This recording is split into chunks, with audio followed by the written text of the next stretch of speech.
অদ্ভুত ধরনের উড়ন্ত সাপটি একটি আস্ত গাছকে গিলে খেয়ে নিচ্ছে। এই ভয়ে সাধারণ মানুষরা সেখান থেকে পালাচ্ছে।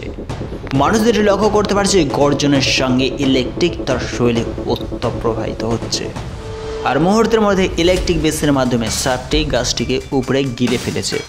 এই দৃশ্য দেখে সাধারণ মানুষ দুটি ভয়ভীত হয়ে একটি পাথরের স্তম্ভের সামনে লুকিয়ে পড়েছে।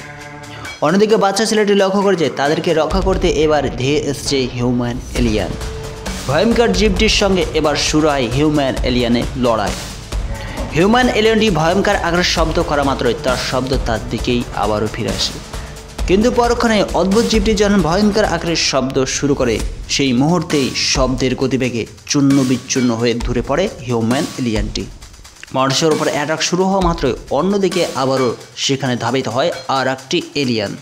আর তখনই লক্ষ্য করে যে সাপটি ঊর্ধ্ব গগনের দিকে এবং প্রচণ্ড গতির সঙ্গে এলিয়ানটির সঙ্গে কিন্তু ঊর্ধ্বগতিত হচ্ছে। একসময় এলিয়ানটি ঊর্ধ্ব গগনে উঠে বসে ঠিক তার শরীরকে জড়তে সাহায্য করে সাপটির দ্বারাই। আর মুহূর্তের মধ্যে ভয়ঙ্কর শব্দ করার সঙ্গে সঙ্গে সেই মুহূর্তেই কিন্তু এলিয়ানটি নাস্তানাবোধ হয়ে বিচ্ছিন্ন হয়ে সেখান থেকে বলে পড়ে।